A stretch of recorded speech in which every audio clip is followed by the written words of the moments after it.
और वो नज्म मुझे सिर्फ अतीक भाई के लिए पढ़ना है। मेरा मन है कि मैं वो नज्म पढ़ूं। अतीक भाई, पिछले 5 साल 7 साल से मैं आपका नाम सुनता रहा, इलाहाबाद यूनिवर्सिटी में पढ़ता रहा और कोशिश करता रहा कि मैं आपसे मिल सकूं, लेकिन मिलने के लिए मुझे जेल आना पड़ता। बड़ी अजीब सिचुएशन थी। मैं शायर आदमी, जेल जाने से बड़ा डर लगता है शायरों को। मैं सोचता रहा कि और भी गुनहगार हैं, और भी हुकूमत से टकराने वाले लोग हैं, लेकिन क्यों, खास तौर से क्यों एक खास इंसान को इतनी बुरी तरह टारगेट। उस दौरान मेरे दिमाग से एक नज्म आई, मैं पढ़ना चाहता हूँ सबसे दुआ। तो जो लोग खड़े हैं, मैं पढ़ना चाहता हूँ, सुनेगा। मेरे दोस्त तनवीर ने एक शेर कहा कि न साजिश की न कोई जंग का ऐलान लिखा था, बुझी आंखों में एक मासूम सा अरमान लिखा था, जिसे आतंकवादी कह के गोली मार दी तुमने, उसी मजदूर के सीने पे हिंदुस्तान लिखा था, उसी मजदूर के सीने पे हिंदुस्तान लिखा था। तो पीछे लोगों उनसे गुजारिश है कि आगे आ जाए। मैं बहुत एक जिम्मेदारी भरी नज्म पढ़ना चाहता हूँ इस मंच से। अतीक भाई, मेरी बदनसीबी कि आपने मुझे कभी नहीं सुना, लेकिन आज खुशनसीब हूँ कि आप बैठे हैं। मैं एक नज्म पढ़ता हूँ जहाँ जो पूरी एक नौजवान नस्ल है और जो पीछे एक हिंदू मुस्लिम एक जो नाम है, मैं इसके नाम एक नजर पढ़ना चाहता हूँ। उसका किरदार कहीं न कहीं से आप हैं। मैं पढ़ता हूँ। कभी आजमगढ़, कभी गोरखपुर, कभी मऊनाथ भंजन, कभी प्रतापगढ़ के किसी खास खित्ते से उठा लिए जाते हैं कुछ लोग बेगुनाह, पता ही नहीं चलता कि वो कहाँ गए। वो शायद भारत माँ से कुछ कहना चाहते हैं। मैं उसे पूरी नस्ल की तरफ से बहुत जिम्मेदारी भरी नस्ल, यहाँ तमाम मीडिया के लोग बैठे हैं, तमाम मेरे दोस्त, सारे वर्गों के लोग बैठे हैं। मैं आज एक नज्म पढ़ता हूँ और दुआ मांगता हूँ। मैं पढ़ता हूँ, कितना सुनेगा। कि सदियों से यहीं पर रहता है, जाने कितने दुख सहता है, भीगी पलकों से एक बेटा भारत माँ से ये कहता है,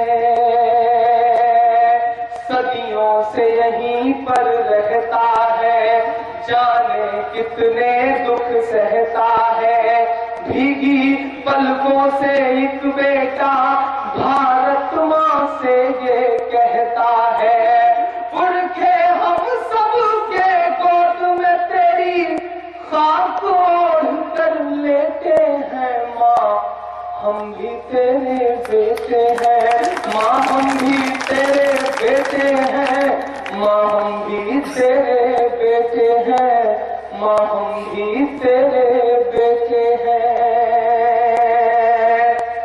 माँ तेरा आंचल छोड़ के हम 47 में भी नहीं गए। मेरा प्रतापगढ़ इतनी खामोशी से मुझे सुनेगा, मैं उम्मीद नहीं कर सकता। मुझे दाद चाहिए आपसे, मैं कमजोर ना पड़ जाऊं, कहीं ऐसा न लगे कि मैं कमजोर पड़ जाऊं। मैं हिंदुस्तान के तमाम हिस्से में खड़ा होकर के जब दमदारी के साथ, पूरे कलेजे के साथ शेर पढ़ता हूँ, तो मुझसे बहुत सारे लोग कहते हैं कि इमरान साहब इस तरह मत पढ़ा करिए, डरा करिए। तब मैं उनसे कहता हूँ कि लबों पर हम सजा कर आयत कुरान निकले हैं, लबों पर बेटा मोनू, बहुत शुक्रिया। लबों पर हम सजा कर आयत कुरान निकले हैं, वतन पर मरने मिटने का लिए अरमान निकले हैं, जमाना अगर खुला है जान लेने का तो क्या डरना, हथेली पर सजाकर हम भी अपनी जान निकले हैं, हथेली पर सजाकर हम भी अपनी जान निकले हैं। और मुझे डर नहीं लगता, यकीनन डर नहीं लगता। जिसके सर पे अतीक जैसे बड़े भाई का हाथ हो, उसे डर काहे को लगेगा। मैं पढ़ता हूँ कि क्या आरज़ू करूँ मैं तेरी आरज़ू के बाद। मैं शायद ये झलक आप में भी देखता हूँ। क्या आरज़ू करूँ मैं तेरी आरज़ू के बाद, कुछ भी नहीं बचेगा मेरी गुफ्तगू के बाद, और दुनिया का कोई खौफ मुझे क्या डराएगा, माँ ने है मुझको दूध पिलाया वजू के बाद। माँ हम भी तेरे बेटे हैं, माँ हम भी तेरे बेटे हैं। कसम है पीछे तक बैठे बैठे शख्स को मैं पहुंचा हूँ। माँ तेरा आंचल छोड़ के हम 47 में भी नहीं गए, जिन्ना की और सावरकर वाली साजिश में भी नहीं गए, जिन्ना की और सावरकर वाली साजिश में भी नहीं गए, लेकिन तुझको सहमे सहमे हालात नहीं दिखते हैं माँ, लेकिन तुझको सहमे सहमे हालात नहीं दिखते हैं माँ। जलते कश्मीर बम्बई और गुजरात नहीं दिखते हैं माँ, जलते कश्मीर बम्बई और गुजरात नहीं दिखते हैं माँ। जब जुबान खोले तो हम गद्दार लिख दिए जाते हैं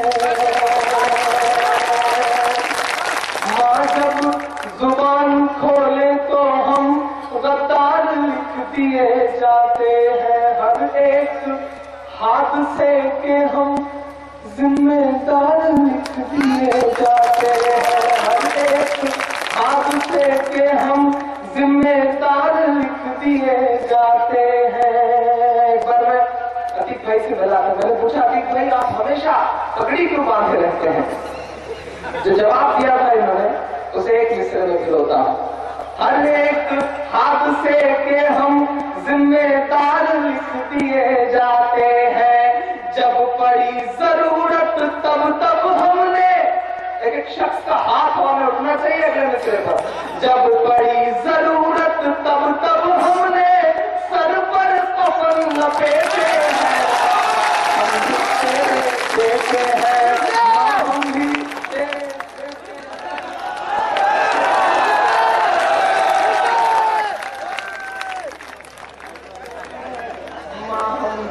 तेरे भाई की तरफ से बहुत शुक्रिया। माँ हम भी तेरे बेटे हैं, माँ हम भी तेरे बेटे हैं। जब मैं इलाहाबाद में पहली बार गया तो मैंने एक शेर कहा कि बहुत सलीके से कि चाक है जिगर फिर भी आए हैं रफू करके, जाएंगे हकीकत से तुमको रूबरू करके। प्यार की बड़ी से और मिसाल क्या होगी, हम नमाज पढ़ते हैं गंगा में वजू करके। मैं इस मिशन को आगे बढ़ाने वाला आदमी हूँ, लेकिन कभी कभी जब बहुत दर्द होता है तो मुझे लगता है कि मैं उससे तो अपना दर्द कह सकता हूँ ना जिसका नाम भारत माता है। मैं आखिरी बंद पढ़ के आप सबसे दुआ मांगता हूँ।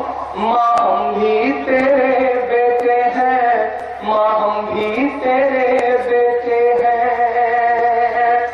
माँ सत्ता पर तूने कैसे अंधे बहरे बैठाए हैं, पुलिस की सख्ती, प्रशासन की नाकेबंदी घरों के जलने के बाद ही क्यों लगती है?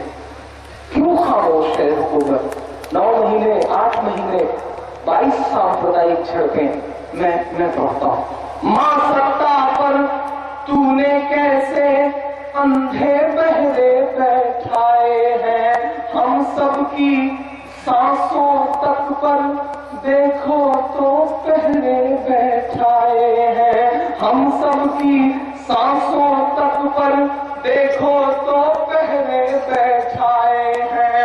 हो मुसलमान तो क्या उसकी भी जान तो जाही होती है।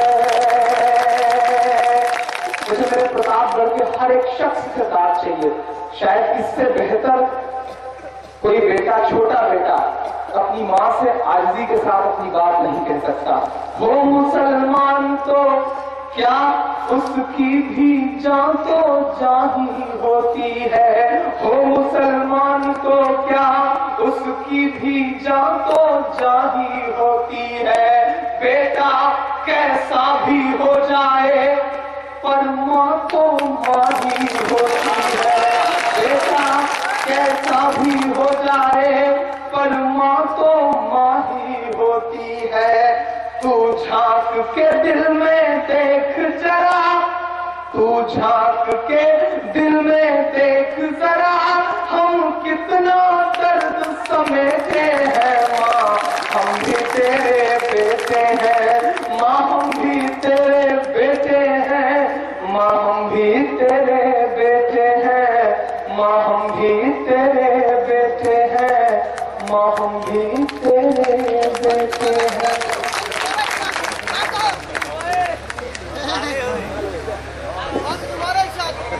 बहुत शुक्रिया आप सारे लोगों का। ये मेरी मेहनत थी जो आपने कबूल करी। और एक बार फिर से मुशाहिदों